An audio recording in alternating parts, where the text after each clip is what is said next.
Hey girl, it's me. Let's talk about American Horror Story. I don't feel like getting dressed or going outside, so I'm not gonna do it. Simple as that. So, we begin, and I didn't feel like turning on my light because I got a little extra, little pimple right on in here. I don't need to shed light on her. You can see her already. Anyway, we have lesbian grandmother Kathy Bates. You know, we're going back over her life story once more and again, but through Langdon's eyes.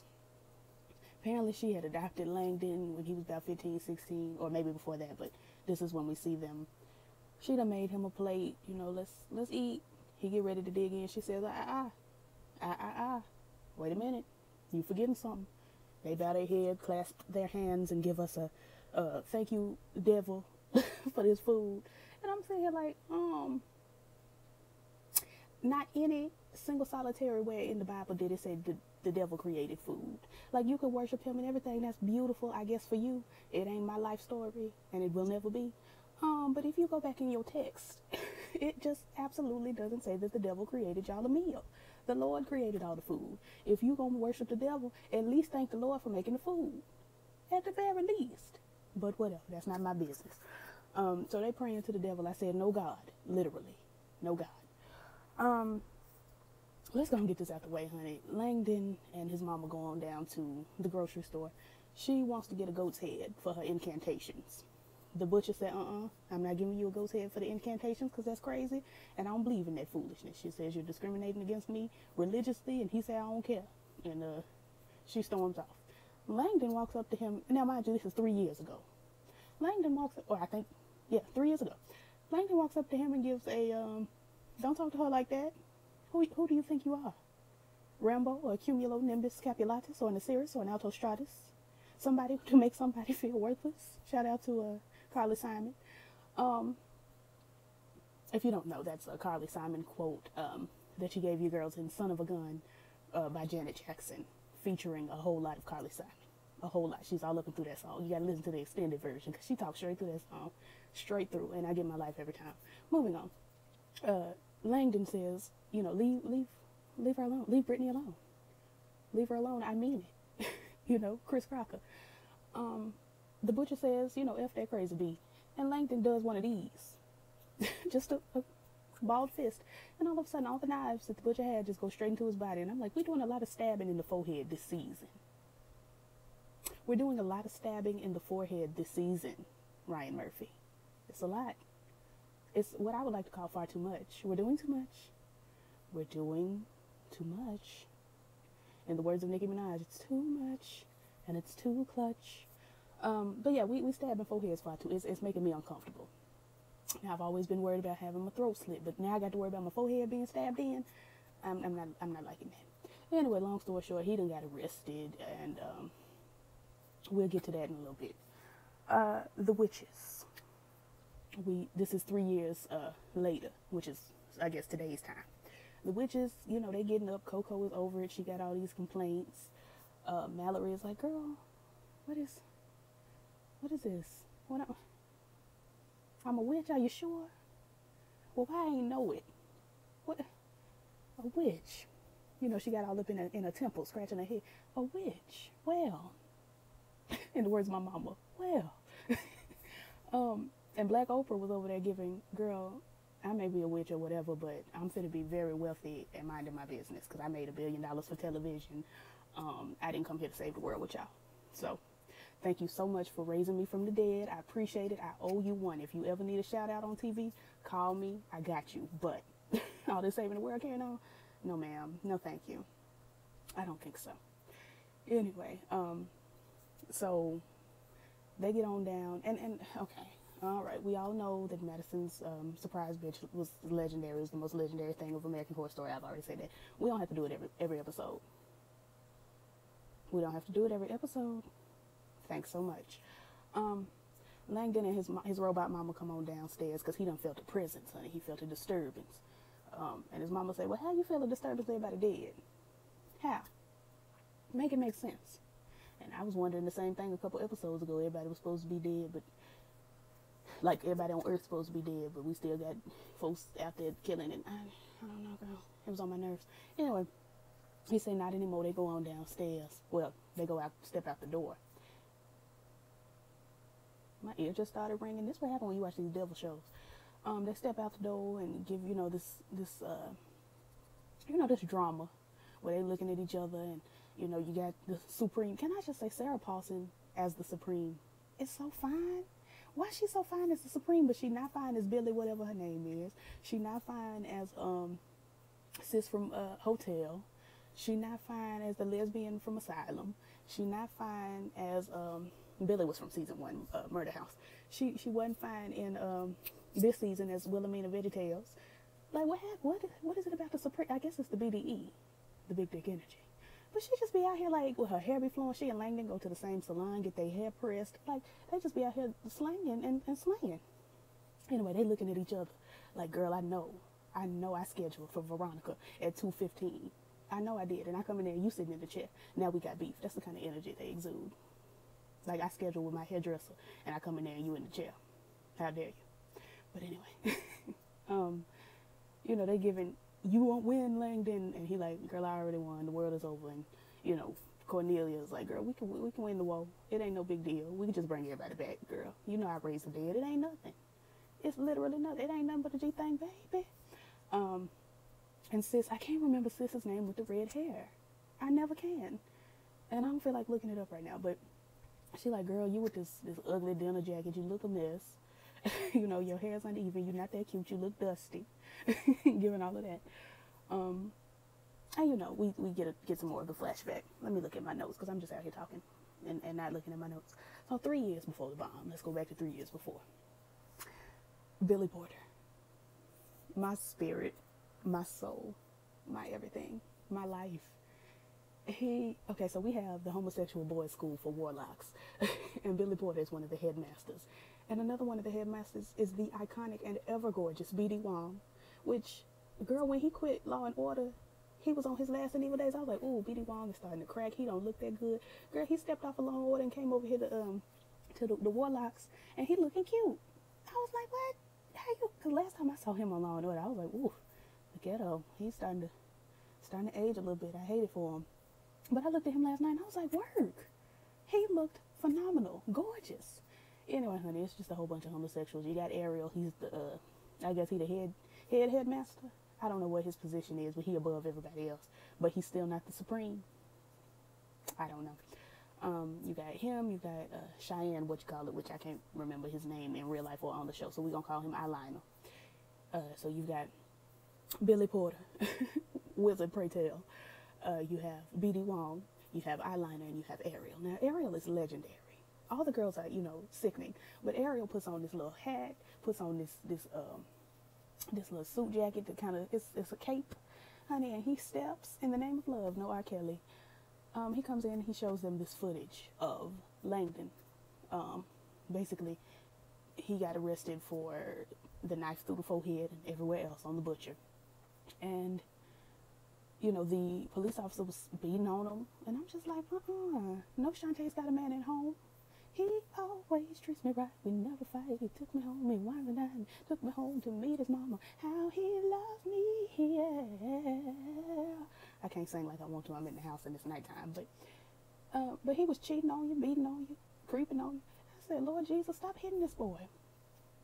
But anyway, he's slapping him all upside the head and everything. And Langdon said, leave me alone, but he ain't leave him alone. So Langdon, shoots him on up to the ceiling.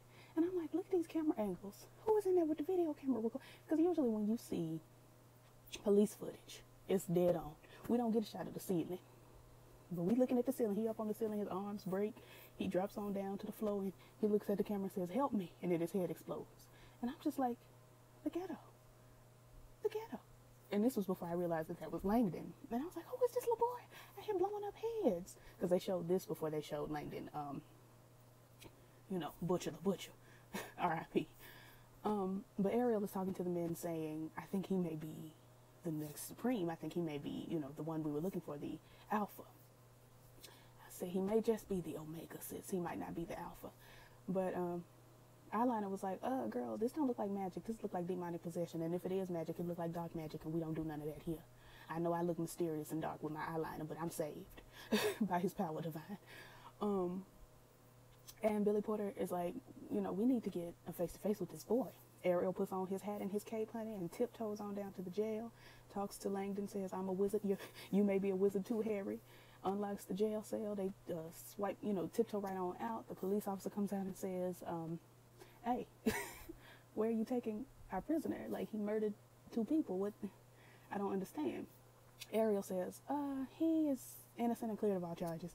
The police officer, like, that's not how, I don't think, you don't have the legal, it doesn't, I'm not sure, I don't. And Ariel just pushes him up against the wall, and he gets stuck up there.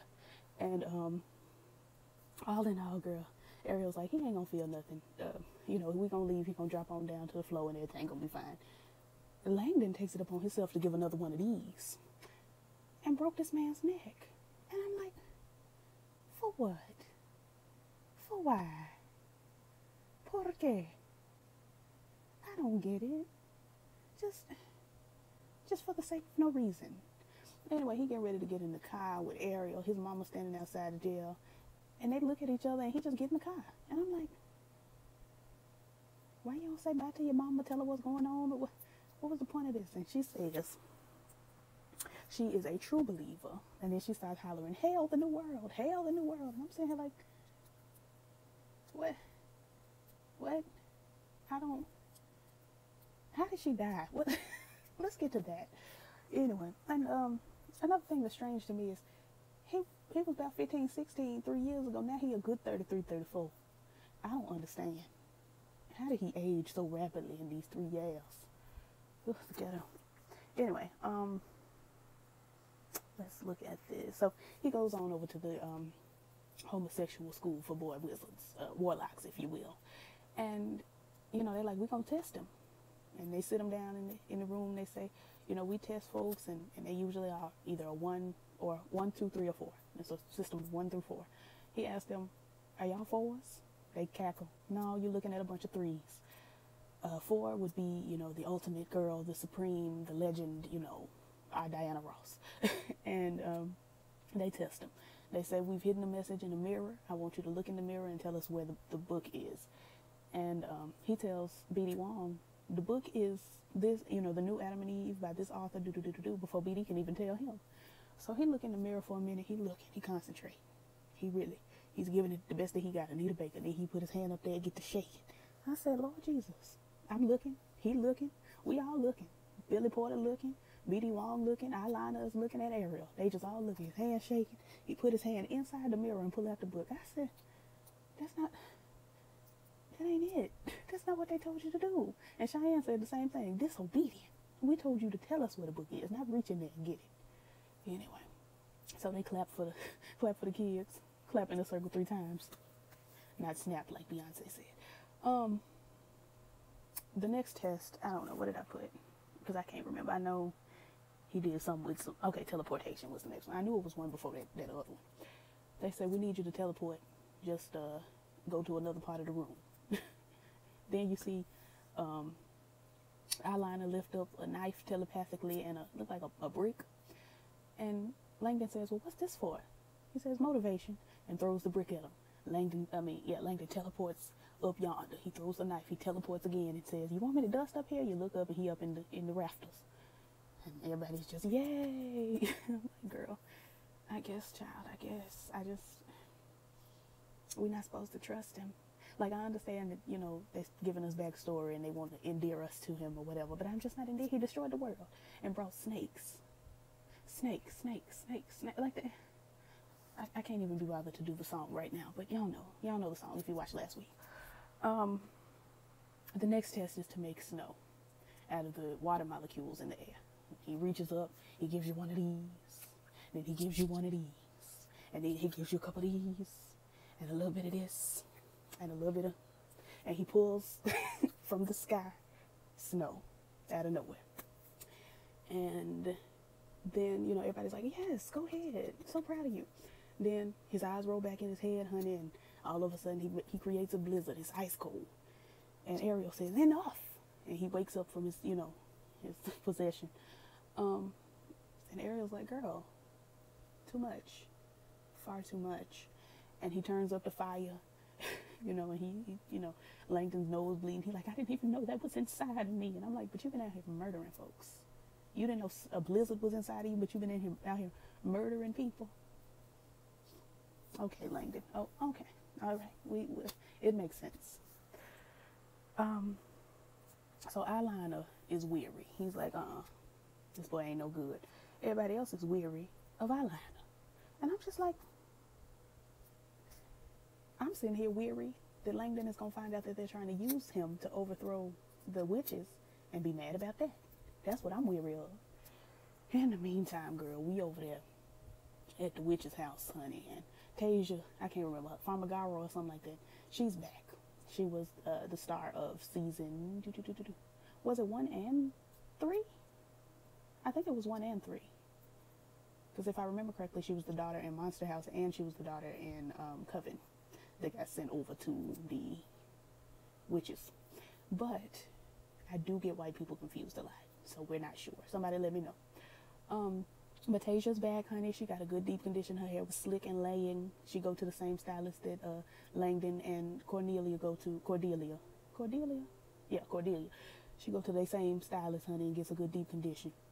She in there teaching the girls how to change the color of roses. Brings Cordelia in here. Hey, girl, come look at our sis here. Sis takes the rose. Everybody's changing the color of their roses. Looked like everybody was doing just a typical, like a yellow or a red.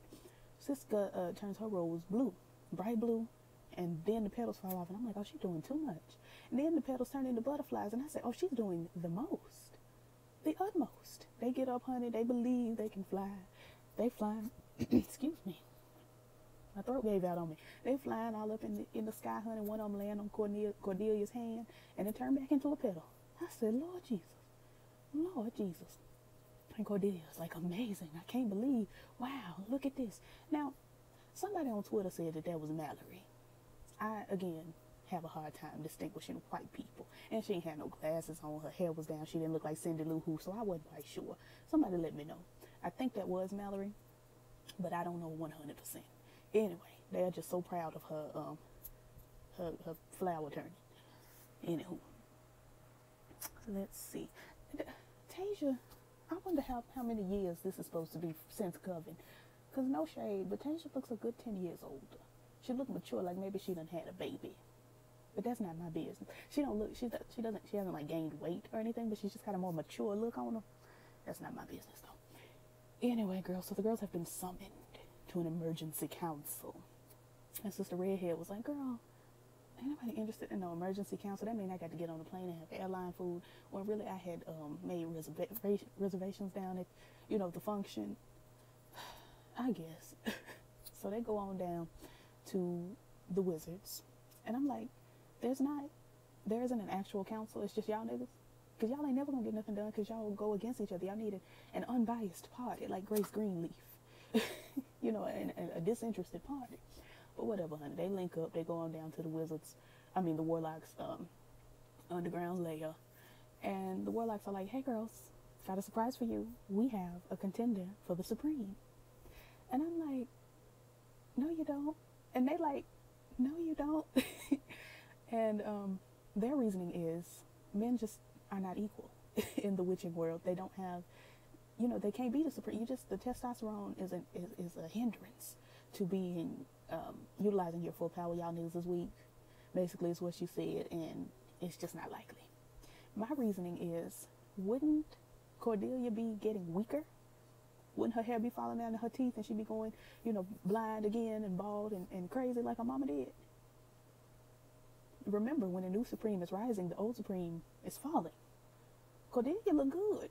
So maybe it's just when a new Supreme of your gender, can there be two equally powerful, a witch and a warlock equally powerful? Because we didn't even know there were warlocks until this season, this episode, to be honest. So I don't understand, but I would imagine that Cordelia would be losing her teeth and her hair. I feel like she would probably have cancer or something. But anyway, they're going on back and forth. The men say that they want her to administer the 7 wonders, the test of the 7 wonders. She said no. They say why? She said, because girl, I lost Misty Day, and she was a crowd favorite. Like, we was all hurt when Mr. Day died. That's not what she said, but that's what she meant. And, you know, they go into, you're just scared because you're a failure. And Billy Porter's like, we see how you left that black girl to fend for herself. She missing and don't nobody care. And Cordelia goes into, no, she's my biggest regret. I went to the Hotel Cortez to get her and couldn't get her, basically. They spent 5 minutes talking about how they couldn't get the girl out the hotel. We understood the first time. We understood the first time, but they showed us 5, 6 more times of Cordelia taking this girl to the door and trying to get her out the door. Like, we get the idea. I guess that was for those who didn't watch Hotel. But why wouldn't you have watched Hotel? Did y'all see how sick that Lady Gaga was looking at that show, that season? Why wouldn't you have watched that? I don't know. Anyway, and she said she tried and couldn't go get her. Langdon is eavesdropping, but not. He having premonitions, and his eyes are white, and he drawing in a notepad, and he's drawing the Hotel Cortez. So I guess while they having this whole big to-do, this argument, Langdon gets up and travels to the Hotel Cortez, which we're not sure where the Warlock's lair is exactly. But he got there in record time, so I guess the lair is maybe just outside of LA, or I don't know. But they took a plane, so I imagined it was a decent. He the devil's son. Well, I'm really trying to make like logic out of carrying on and foolishness. Anyway, so he go to the Hotel Cortez, where Queenie is in there playing Jen with H.H. Holmes, and they, you know, this her 5 millionth game she done won. And Langdon walks in, and H.H. Holmes was like, ooh, like, I'm a little bit of the devil, but this is a lot more of the devil than I am. And Queenie's like, girl, I ain't leaving. We've tried. And Langdon was like, girl, come on. And the thing is that makes me most uncomfortable about Langdon's character is that his voice is just so soothing. He's just like, come on. And I'm like, ugh, I'm calm, but I'm uncalm because you the devil. But anyway, I'm sorry. I got to get this hangnail off my finger. But yeah, so H.H. Holmes is like, Queenie, gone with him. Gone with your daddy. And they take hands, and Queenie's like, girl, I'll be right back. H.H. Holmes is like, well, let me just play solitaire because my play friend is gone. And they walk right out the hotel, and they go on down the hill and get Madison. We didn't know it was hell at first. We see Madison working retail, and I'm not going to go through all of that because I don't feel like it, but her own personal hell was working retail. Folks didn't recognize her, and somebody brought back a used crock pot with maggots in it. Nobody has time. She got cattle prodded. She got told to go refold the towels in aisle 15. And then we see Langdon's ugly shoes, no socks, heading towards her. He says, we finna get you out of here. And she says, what's the catch? Do I have to blow you? He says, no, not quite. I'm sure you don't know this, but I belong to the homosexual school for warlock boys. Because, listen, tease. But she asked, can I blow you anyway? Here come Queenie around the corner. You still a hoe. Once a hoe, always a hoe. You a hoe when you're living, you a hoe when you're dead. And, you know, they hug and they go on back up to earth or whatever. What did not make sense to me is that Cordelia said that she could feel when Queenie's life force just gave out. But you couldn't feel when her life force just popped back on? Okay. Let me see that I missed anything before we get to the real end of it.